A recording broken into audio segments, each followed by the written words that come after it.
की बात ये है ना, जो जैनन जी कह रहे हैं कि उनका अपना मजबूत है। मैं आ रहा हूं जैनन जी, आ रहा हूं आपके पास। लेकिन सिंह साहब, अब अभी आप बीच का रास्ता कर रहे हैं, आप बैलेंसिंग संतुलन बात कर रहे हैं, यानी आप सुभाषपा को भी नकार नहीं रहे। लेकिन सुभाषपा तो अब मायावती की तारीफ करी, ओपी राजभर अब मायावती की तरफ बात करने लगे हैं। देखिए, सबकी अपनी अपनी विचारधारा है और एक ही परिवार में दो बच्चे होते हैं तो कोई मैथ पढ़ता है, कोई साइंस पढ़ता है, कोई आर्ट्स पढ़ता है। तो राजनीतिक पार्टियों की भी अपनी विचारधारा है। जो राष्ट्रवाद को अपनाएगा, जो विकासवाद को अपनाएगा, वो भारतीय जनता पार्टी के साथ आएगा। और जो अपनी खुशहाली चाहेगा, तमाम ऐसी पार्टियां हैं जो अपने फायदे के लिए कई बार सरकार बनाई और अपने परिवार का भला की, तो पारिवारिक पार्टियों के साथ रहेंगी, जाएंगी, करेंगे। लेकिन भारतीय जनता पार्टी जो कार्य की है, उन कार्यों को लेकर बार बार जा रहे हैं। एक रिएक्शन में जैनन जी आप कुछ कहना चाह रहे थे? सिंह साहब लौटूंगा आपके पास। देखिए जी, मैं यही बताना चाह रहा था, मैंने कभी भी ये नहीं कहा हम काम बिगाड़ने में माहिर हैं।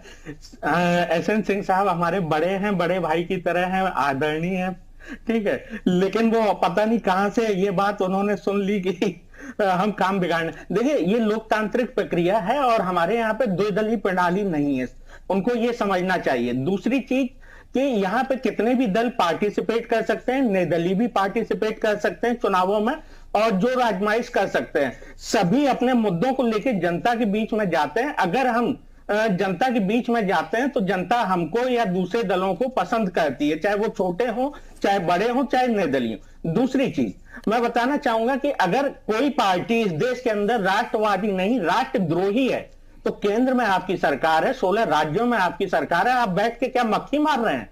आप बताइए, क्या बाकी पार्टियां राष्ट्रवादी नहीं है, इस राष्ट्र का भला नहीं सोचती हैं? अगर नहीं सोचती हैं यानी कि वो राष्ट्रद्रोही है, आप उन पर कार्रवाई करिए। हमारी पार्टी पूर्णतः राष्ट्रवादी पार्टी है। उसका आपकी ठीक है, राष्ट्रवादी पार्टी जैनन जी राष्ट्रवादी पार्टी है, वो परिवारवाद की पार्टी की बात कर रहे हैं। सिंह साहब तो परिवार की पार्टी की बात कर रहे हैं ना। और आपकी पार्टी पर तो आरोप लगा, आपके कई नेता ऐसे छोड़ के चले गए कि ओपी राजभर सिर्फ अपने बेटे का ध्यान रखते हैं। जेपी जी, एक बात तो बताइए, परिवारवाद और राष्ट्रवाद में अंतर होता है, उनको साफ स्पष्ट करना चाहिए। परिवारवाद तो इनकी पार्टी में भी है, सभी पार्टियों में है। मैं ऊपर से नीचे तक इनका भी बता सकता हूं, चाहे पीयूष गोयल जी हों, चाहे पंकज जी हों, चाहे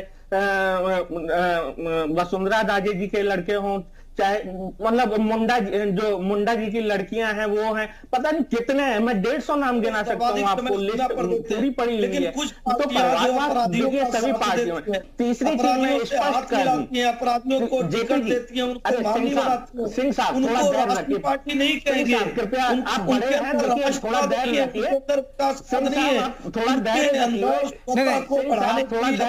बात तो पूरी सुनिए।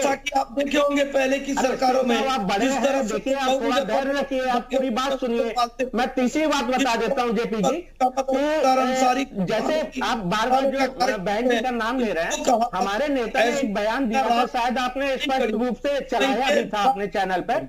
उन्होंने बिल्कुल स्पष्ट किया था कि जिस दिन सपा बसपा कांग्रेस एक मंच पे आ जाएंगे, मैं 1 घंटे पहले बुलाएंगे तो उनके मंच पे पहुंच जाऊंगा। और बहुत सही सी चीज है, अगर आपने जब प्रोग्राम स्टार्ट किया तभी बोला कि बसपा का जो वोट परसेंटेज है वो कम होता जा रहा है। देखिए पिछले चुनावों में 13% पे आ गया, हालांकि ये कभी 20-21% पे रहा करता था।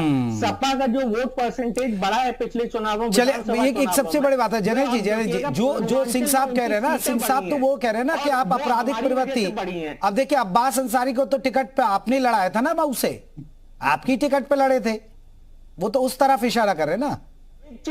बहुत से लोगों को नहीं, बहुत से लोगों को हमारे भाजपा के भाई ये गुमराह करते हैं कि जो अब्बास अंसारी जी हैं वो हमारी पार्टी, पहली चीज वो हमारी पार्टी से चुनाव जरूर लड़े हैं, लेकिन वो कैंडिडेट सपा के थे। दूसरी चीज मैं स्पष्ट कर दूं, उनके ऊपर कोई भी गंभीर आपराधिक मुकदमा नहीं है और ना अभी तक उनकी सजा।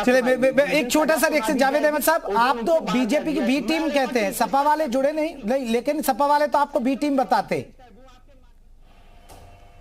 ये तो बहुत पुराना साफुका हो गया सर। पूरा 2022 का चुनाव इसी पैटर्न पे लड़े हैं ये। इनके पास कोई मुद्दा तो था नहीं, जान रहे थे कि मुस्लिम समाज को बहकाना है, इन्होंने चलिए मेरे पास वक्त की कमी है, मैं माफी के साथ आप सभी को रोकूंगा। बहुत बहुत शुक्रिया। सभी की अपनी अपनी तैयारी है, सभी अपना अपना दम भर रहे हैं, लेकिन 24 अब धीरे धीरे नजदीक आ रहा, देखना होगा कौन किस पर भारी